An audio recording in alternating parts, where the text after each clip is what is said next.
अगली खबर का रुख करेंगे। बिहार विधानसभा चुनाव की बात कर लेते हैं और अब पहले चरण के लिए अंतिम जो प्रचार है वो इस समय जोर पकड़ चुका है। जीत सुनिश्चित करने के लिए सभी दलों ने अपनी पूरी ताकत झोंक दी है।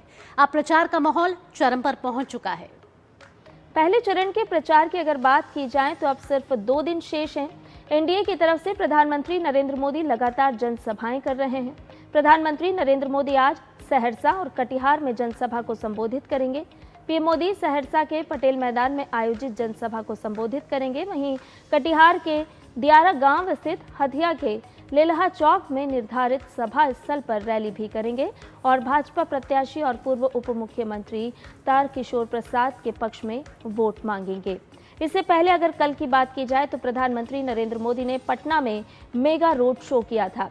साथ ही आरा और नवादा में जनसभाओं को संबोधित भी किया था। पीएम ने कांग्रेस राजद पर इस दौरान जमकर प्रहार किया।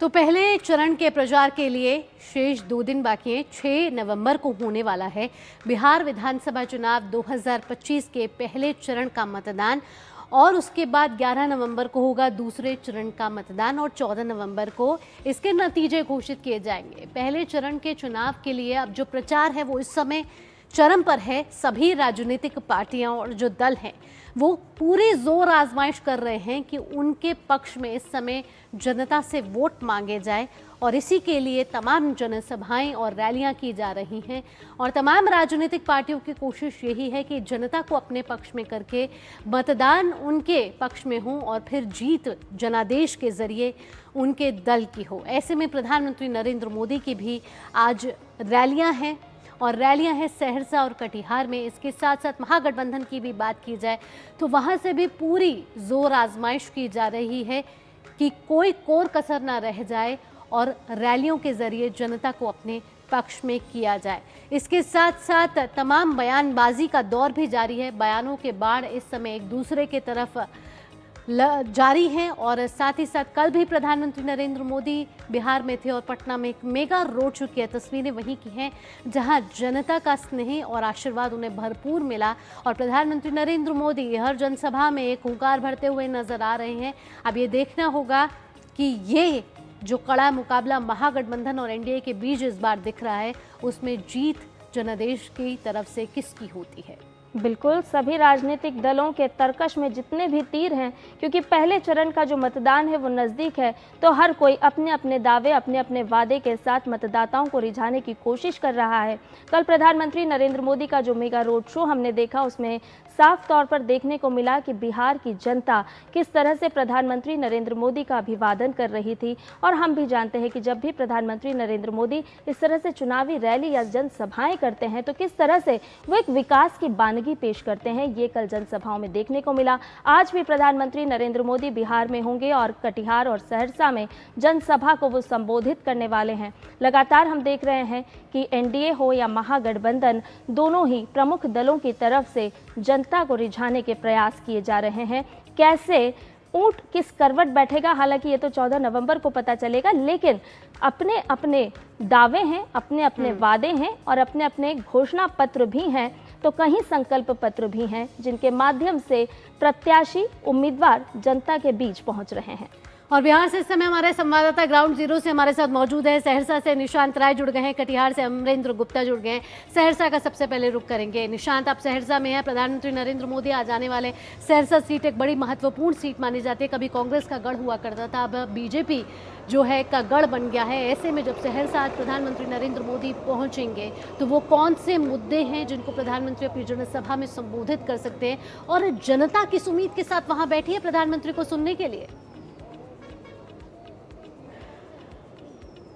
देखिए, बिल्कुल अगर सहरसा के मुद्दों की बात की जाए तो सहरसा कोसी बेल्ट का केंद्र मानी जाती है और यहाँ पर चाहे बाढ़ नियंत्रण की बात की जाए, सड़क की बात की जाए, पुल निर्माण की बात की जाए या विकास की बात की जाए, प्रमुख मुद्दे रहेंगे और इसको लेकर प्रधानमंत्री नरेंद्र मोदी मंच से तमाम बातें कह सकते हैं जो एनडीए के शासनकाल में विकास हुआ है। और कहा जा सकता है कि नीतीश कुमार और प्रधानमंत्री नरेंद्र मोदी दोनों की छवि विकास की छवि है, जिसका फायदा सहरसा में प्रधानमंत्री की रैली के बाद से यहां पर एनडीए उम्मीदवारों को मिल सकता है। सबसे बड़ी बात है कि प्रधानमंत्री नरेंद्र मोदी की यहां पर ये मेगा रैली जो है एक लंबे समय के बाद की जा रही है और ये कहा जा सकता है कि इसका असर आने वाले समय पर जो है वो दिखाई देगा। प्रधानमंत्री नरेंद्र मोदी जब यहां पहुंचेंगे तो उन तमाम मुद्दों को छूने की कोशिश करेंगे। विकास बनाम भ्रष्टाचार की नीति, विकास बनाम परिवारवाद की जो राजनीति है, इन तमाम चीजों को लेकर वो मंच से चर्चा जनता के साथ कर सकते हैं और उसका असर व्यापक रूप से होगा। और सबसे बड़ी बात है कि 2014-2019 में जिस तरीके से लोकसभा चुनाव में अगर इस पूरे कोसी बेल्ट की बात करें तो यहाँ पर जो है बीजेपी एनडीए ने एक बड़ी बढ़त हासिल की थी। हालांकि विधानसभा चुनाव में परिस्थितियां बहुत अच्छी नहीं रही थी कोसी बेल्ट में एनडीए के लिए, लेकिन इस बार एनडीए पूरी तरीके से जोर आजमाइश कर रहा है और उम्मीद की जा सकती है कि प्रधानमंत्री नरेंद्र मोदी की रैली के बाद इसका असर ग्राउंड जीरो पर दिखाई दे। खासकर अगर सहरसा की बात करें तो यहाँ ओबीसी वर्ग के मतदाताओं की एक बड़ी संख्या है, मुस्लिम मतदाता और यादव जो कि आरजेडी के परंपरागत वोटर माने जाते हैं उनकी बड़ी संख्या है। तो पूरी कोशिश ये रहेगी जो महिला वोटर्स हैं वो हमेशा से एनडीए को पसंद करती आई हैं और जब प्रधानमंत्री नरेंद्र मोदी मंच से लगातार हमने देखा है कि बिहार चुनाव में महिला उत्थान की बात करते रहे हैं और जिस तरीके से नारी वंदन अधिनियम आया हो या नारी सशक्तिकरण के लिए केंद्र सरकार की योजना हो या बिहार सरकार की योजना हो, उनको जो जब ग्राउंड पर लेकर जाते हैं और प्रधानमंत्री जैसा जब वक्ता बोलता है तो उसका असर जो है बहुत व्यापक तौर पर दिखाई बिल्कुल और यही वो असर होगा जो मतदाताओं पर प्रभाव डालेगा, मतदान के दौरान प्रभावित भी करेगा। कटिहार से हमारे सहयोगी संवाददाता अमरेंद्र गुप्ता भी हमारे साथ जुड़े हुए हैं। अमरेंद्र, जिस तरह से हम लगातार देख रहे हैं कि बिहार विधानसभा चुनाव अपने चरम पर है तो प्रचार प्रसार हो रहा है लगातार वहां पर, लेकिन हम देख रहे हैं कि परिवारवाद, परिवार विवाद और लगातार भ्रष्टाचार मंच के माध्यम से उजागर किया जा रहा है। हम देख रहे हैं कि एनडीए की तरफ से भव्य रोड शो भी हो रहे हैं, जनसभाएं भी हो रही हैं। ऐसे में मतदाताओं की अगर हम बात करें तो वो कौन कौन से केंद्र में मुद्दे होंगे, क्योंकि एक तरह से देखा जाए तो भ्रष्टाचार वर्सेस विकास की ये लड़ाई सामने आती नजर आ रही है।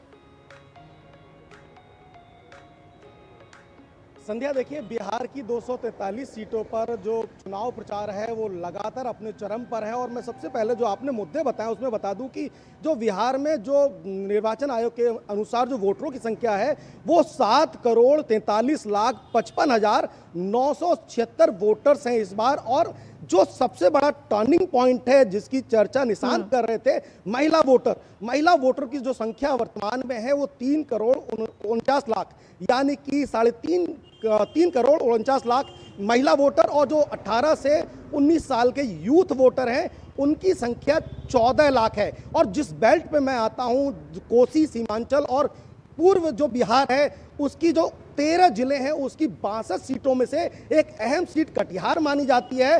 भारतीय जनता पार्टी का यहाँ बड़ा दबदबा माना जाता रहा है और यहाँ से 4 बार के जो विधायक हैं तारकिशोर लगातार 4 बार से विधायक हैं, बिहार सरकार के मंत्री रहे हैं और इससे पहले सरकार में डेप्यूटी सीएम रहे हैं। तो एक बड़ा बदलाव है। उन्होंने पिछले चुनाव में जो आरजेडी प्रत्याशी हैं उसको बड़ी हार दी थी जिसमें 82,669 वोटों से यानी कि 50% से ज्यादा वोट उनके पास थे। और जो परिवर्तन है जो यहाँ के लोग बताते हैं कि जो लगातार जो परिवर्तन हुआ कटिहार चूंकि बिहार का सबसे बड़ा 10वां शहर है और 3 बॉर्डर शेयर करता है, बंगाल का बॉर्डर यहाँ से लगता है, झारखंड का बॉर्डर लगता है, तो कनेक्टिविटी को लेकर जो दिक्कतें थी इन पिछले सालों में दूर की गई हैं और लगातार जो है जो कटिहार और जो सीमांचल और कोसी का इलाका है विकास की ओर बढ़ रहा है। और देखिए इस बार का जो कटिहार का गणित है, एक और इंपॉर्टेंट बात बता दूं, जो कटिहार में तारकिशोर यादव भारतीय जनता पार्टी के प्रत्याशी हैं,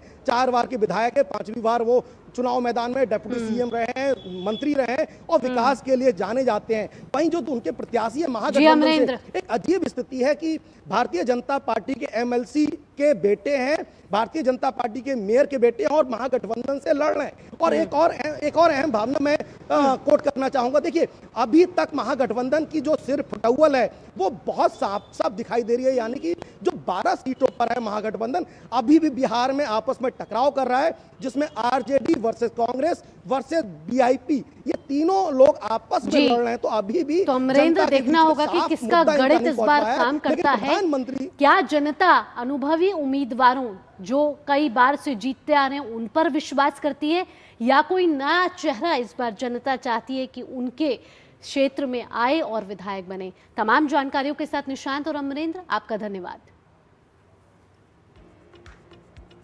और वही भाजपा के स्टार प्रचारक और गृह मंत्री अमित शाह आज बिहार में 3 चुनावी जनसभाओं को संबोधित करेंगे। अमित शाह आज शिवहर, सीतामढ़ी और मधुबनी में चुनावी रैलियां करेंगे।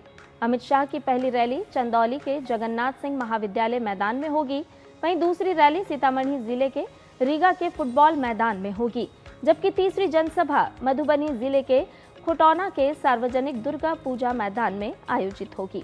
वो एनडीए प्रत्याशियों के समर्थन में वोट मांगेंगे। अमित शाह लगातार चुनावी जनसभा कर रहे हैं और राजद और कांग्रेस पर लगातार हमला बोल रहे हैं।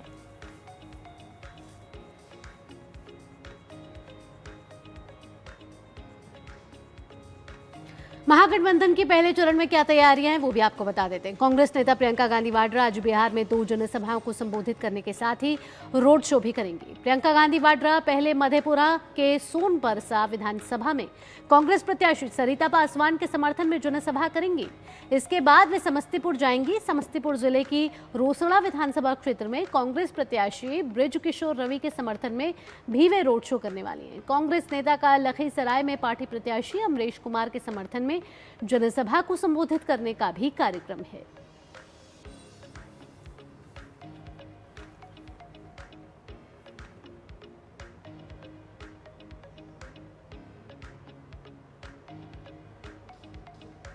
और इसके साथ साथ कांग्रेस अध्यक्ष मल्लिकार्जुन खड़गे आज वैशाली के राजापाकर में जनसभा को संबोधित करेंगे। इसके साथ ही वो पटना में एक प्रेस कॉन्फ्रेंस भी करेंगे। राजापाकर में वो कांग्रेस प्रत्याशी प्रतिमा कुमारी दास के समर्थन में जनता से मतदान करने का आग्रह करेंगे।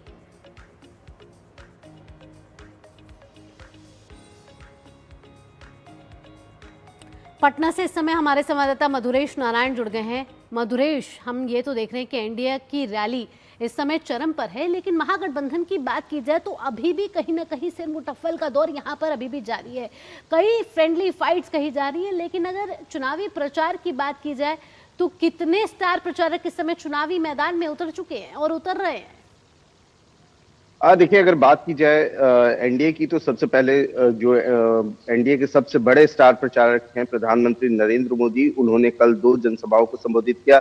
इसके बाद पटना में एक भव्य रोड शो किया जिसमें काफी भीड़ देखने को मिली। इसके अलावा प्रधानमंत्री फिर गुरुद्वारा गए, पटना साहिब गुरुद्वारा गए, जो 10वें गुरु गोविंद सिंह जी की जन्मस्थली है, और आज भी वो 2 जनसभा को संबोधित करेंगे, एक सहरसा में, दूसरा कटिहार में। इसके अलावा बीजेपी के जो और अध्यक्ष हैं जेपी नड्डा, इसके अलावा जी मधुरेश, बीजेपी का तो के स्टार प्रचारकों का तो रैलियों का दौर जारी है, लेकिन महागठबंधन की अगर बात करें तो यहाँ अभी किस तरीके से चुनाव प्रचार चरम पर है, क्योंकि शेष सिर्फ 2 दिन बाकी है। हाँ बिल्कुल, मैं वही बता रहा था कि और दूसरी तरफ अगर बात की जाए महागठबंधन की, तो महागठबंधन में तेजस्वी यादव ने जो शुरू से कमान संभाल रखी है, वो पहले तो अकेले दिख रहे थे, हालांकि बाद में कल राहुल गांधी भी शामिल हुए इस प्रचार में, और आज प्रियंका गांधी भी प्रचार में शामिल होने वाली हैं। और इसके अलावा अखिलेश प्रसाद यादव समेत जो भी एनडीए के जो प्रमुख चेहरे हैं वो लगातार बिहार में रैलियां और दौरे कर रहे हैं। हालांकि जो बड़ी बात है वो ये कि जो इंटेंसिटी, जो जितनी जरूरत उनके चुनाव प्रचार की है, उसमें जरा कमी दिख रही है, उसमें थोड़ी सी ढिलाई दिख रही है, क्योंकि ये जो उनके अपने कैंडिडेट है उनका ये कहना है कि जिस तरीके से एनडीए के लिए एग्रेसिव प्रचार हो रहा है, इस तरीके से महागठबंधन के लिए एग्रेसिव प्रचार नहीं हो पा रहा है, जिसमें थोड़ी सी कमी दिखाई फिलहाल दिख रही है। जी मधुरेश, इसके साथ ये भी बताइए कि जीत के लिए सभी उम्मीदवार अपने अपने गणित बैठाते हुए नजर आ रहे हैं, लेकिन महागठबंधन के उम्मीदवारों की अगर हम बात करें तो किस तरह से, क्या भीतर घात कहीं नजर आ रही है? क्योंकि हम देख रहे हैं कि यहाँ पर सीट शेयरिंग का फॉर्मूला साफ नहीं हो पाया महागठबंधन में। उसके बाद उम्मीदवारों की अगर हम बात करें तो मैदान में तो हैं, लेकिन जिस तरह से आप बताएं कि उस तरह से प्रचार करते हुए नजर नहीं आ रहे हैं उम्मीदवारों के पक्ष में स्टार प्रचारक।